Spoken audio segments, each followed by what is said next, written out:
Hey, all my Crimsonites, and welcome to the Crimson Cure channel, where we embrace our femininity, increase our womanly values, and celebrate our brothers. So join me on our feminine journey to learn, heal, and grow.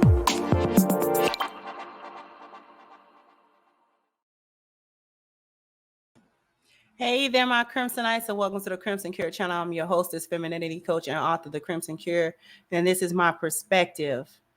So, it's from the old ones to the young ones, always us for whatever reason. So, we got an older lady who gets kicked off of a Frontier flight for this reason. So what we're going to do is we're going to check out, it's a couple of clips actually. Okay. So I'm going to read the caption first. Said a woman was arrested and removed from a Frontier Airlines flight for arguing with crew members after, quote unquote, jokingly refusing to comply with exit row instructions. Her seat in the exit row requires her to help others in case of an emergency on the plane. However, she refused to give a verbal yes and jokingly told the flight attendants, "I'm saving myself only." Okay. In a viral TikTok video posted on May 9th, travel blogger Travel with Tia, who goes by the handle Travel with Tia 23, shared how an unidentified woman argued with Frontier Airlines cabin crew members on a flight from North Carolina.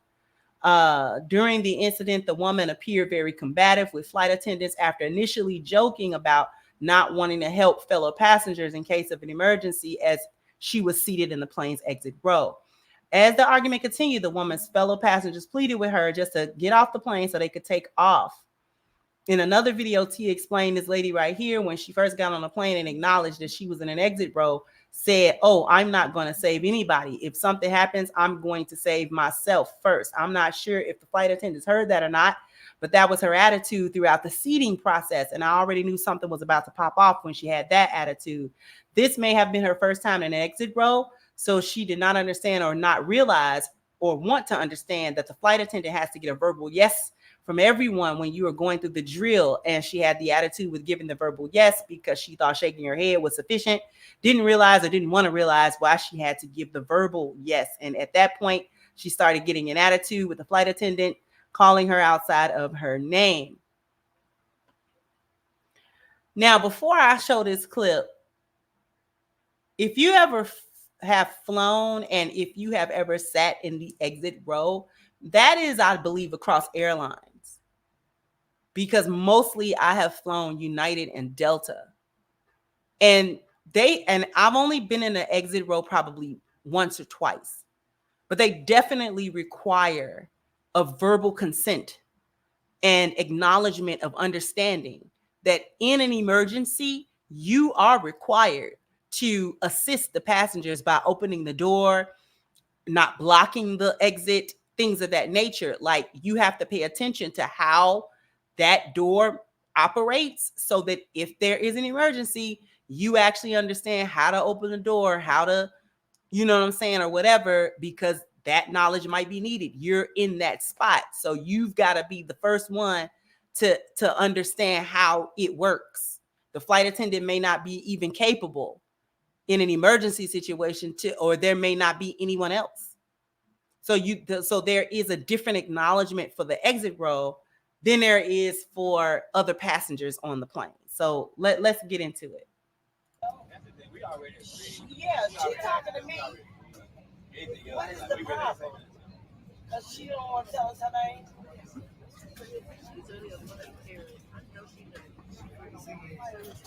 Okay, well, you want to tell me to cut my music down so I can tell you a problem? What's the problem? We ain't got no problem with that. We understand we got to help people get off the plane and help Betty White if something happens. What's the problem? We agree. You wasting your breath. Is they gonna take this plane off the ground? That's my damn face. Did you ask her to agree? You ain't doing your job. Yeah, no nonsense going on. You better get out of my face is what you need to do, Betty. You ain't got to worry about two days like you're an adult. That's the thing. We already agree. Yeah, things. Yeah. Girl. Relate? No. God. That lady came and asked us, we got witnesses, we all agreed. Didn't nobody tell? Bring the flight attendant over Yeah, here. because we all agreed, and everybody can witness that. And my grandson is getting off out of school. His mama took a flight to Mexico, and I'm not getting. Ladies and gentlemen, for the couple passengers that we're asking to please be removed. No, that is no. My grandson is 4 years old, and he's getting out of school. It really was. No, we all agree. Ladies and gentlemen, we'll be underway here shortly. We've got to take care of this issue here at law enforcement. Will be arriving. Really, your flight Nobody attendant disagree with her. Excellent. So, She is lying. please, I'm gonna ask you one more time, Nike, to get off the clock. We're gonna be board the plane and they please go from this one. Well, I'm calling my attorney because we didn't do anything wrong. The lady asked us to agree, and we did. We got a whole staff. We got a whole crew. But we'll talk about it outside. What are we getting before? My grandson is in Texas getting out of school. That's fine, ma'am. at 3 o'clock. I understand everything, but we have to step outside every time to talk about it. Sir, no, that's not legal. I'm getting my attorney on the phone. I'm not. You're inconveniencing every young lady that you're My grandson is in Texas. He out of school at 3 o'clock. should have been applying the rules. We applied to the rules. We applied.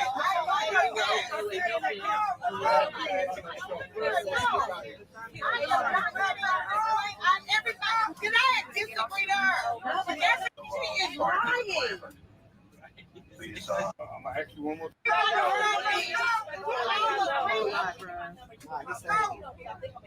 But I mean, I got a grandson that's getting out of school at 4 o'clock. But my grandson. You can't get there regardless, and neither are we if you don't get off. So it's that's why we can't. If you're not going to get there, you're not going to get I am not.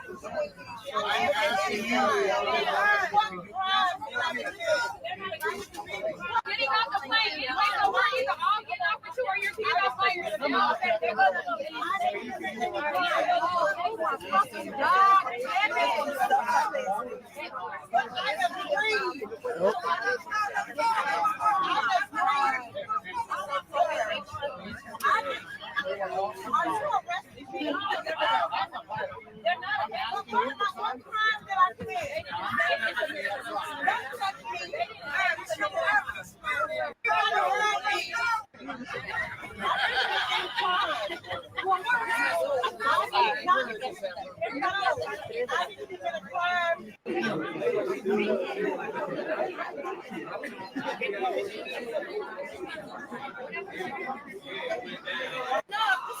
You heard stuff about we done paid enough to see that. Everybody get off. In handcuffs? They got Rosa Parks in handcuffs. They do. Rosa, look at him. He done fucked the whole fight up. Look at him. She got dumb ass off the fight. She got everybody off the fight because of her dumb ass. All game. Rosa Parks got a little bit of bread. She can fly this year. Yeah. That's a long way from the bus. Yeah, look at it. And her shirt say God on it. She could have so bad. She made That's crazy, bro. Look at him. I ain't gonna lie, she won't go for a long time. Look at her. They got a potato or something. That's crazy. They said what happened to her. She wouldn't give up her seat. Hey y'all, see what Trevor was here, and a lot of y'all have asked for a background story on what is happening here. So I'm going to fill you in on what's going on.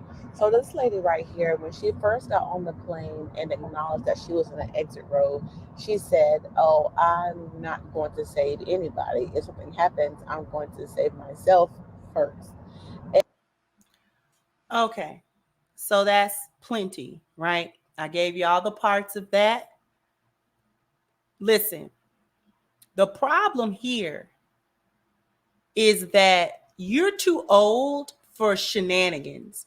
I don't even know what kind of mindset you rocking with to get on a plane and to verbally state, whether you were joking, half joking, LBVS, whatever it was, to openly state in earshot of anybody when you realized you were in an exit row, which I don't know why you didn't know you were in an exit row. And you get on the plane, you realize you're in an exit row. Like I said before, there is a verbal agreement that the flight attendant received from everyone in the row. Okay? You have to verbally agree. You can't say yeah, you can't nod, you have to say yes. They ask you specifically, do you understand and do you agree? Because if you don't agree, we'll have to rearrange a seat for someone who will agree and then sit there. Now, exit rows are a responsibility, but they also got a lot of leg room. But anyway, so I don't know what's going on with your mindset at that big age anyway, because she about in her 50s or so. At that big age, getting on a flight to openly say, I ain't saving nobody. You know what I'm saying? And you kind of low-key mean that because you don't have any consideration.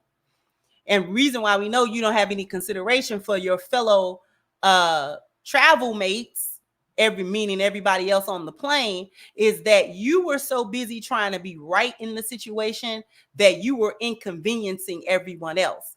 The fact that you needed to be in Texas or wherever you needed to be there on time to get your grandson or whatever her backstory situation was, if you knew you had that kind of responsibility, then you should have been just cool. Just get on the plane like a normal human being. We don't need the extra running commentary. Okay, we don't need the extra running commentary because y'all always somewhere trying to be a class clown and a comedian and have everybody laughing, but you don't understand that sometimes your jokes or whatever you think is a joke is off color to others and may actually land you in a bit of dilly of a pickle at this point. So she was so busy trying to be right in the situation and have somebody else be wrong that she actually began the people on the flight that was actually being quiet began to be antsy because the more you linger, you're putting everybody else behind the 8 ball, because I guarantee you there's somebody on that flight that has to have a connecting flight somewhere probably. And the later this plane is, the less of a chance they've got to actually catch the connecting flight. So there are a lot of people to consider, not just yourself. See, she was too busy making the other people in the row laugh. And I don't know if these people were with her or not, but you can tell by the ends of the clips, the latter clips, she was the only one in the row. So those people may not have necessarily even known her or been with her or anything. They probably was just in the row with her. And so you so busy trying to be a clown, you trying to be right, you trying to be, you know what I'm saying, that you're making a big deal out of nothing when you're the one that opened your big mouth to say something offbeat. And listen, I'm the first one with an off-color joke. Like the stuff that I laugh at and that I think is funny, half of that stuff I would never say out loud to nobody else, right? Because I got a weird sense of humor anyway. So sometimes when you know you got a weird or offbeat sense of humor, it don't pay to actually say it out loud unless you're sure certain things are going to be received a particular way. If you're unsure or if it's just not necessary, just don't say. I get on the plane and I'm quiet. I don't talk to nobody. I don't deal with nobody. If somebody speak or something like that, you an incidental conversation, that's one thing. But I don't address the crew members unless I must. You know, I don't address other people on the plane unless I absolutely had to or something like that. Other than that, I'm to myself, and I'm hoping that everybody else is to themselves. Unless you know the people you traveling with, there's no reason to engage in any type of real conversation or anything like that because the rules of a flight are so stringent and what they perceive to be disruptive is actually different on the plane and in the airports than it is everywhere else. So you really just need to tread carefully. I just tread carefully, especially if you're somebody who travel more than once. You already understand the climate, right? So certain things you can't say, certain things you can't do. And it's just, you know what I'm saying? Because then the crew members or whatever might take it a different way. They might be sticklers. And then they'll ask you to get off the plane. And once it gets to the point where the crew is demanding that you get off the plane and the pilot has come back and you have to get off, they're not going to take off. They're not going to change their minds. They're not going to take off that plane with you acting a fool or what they perceive you as acting a fool. You got to go. And, you know, a delayed flight or not being able to get where you're supposed to go, that becomes your fault. They don't really take liability for that.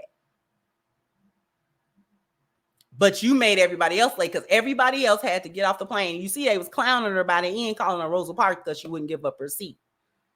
But this is the type of foolishness. Why is it always us? Always us. Always got to be running your mouth. And then you get into trouble and then you don't like the trouble. Anyways, jump down in the comment section. Let me know what you think. Like, share, subscribe to the channel if you have not. Once again, I'm your host, The Crimson Cure, and this was my perspective. Bye-bye, Crimsonites.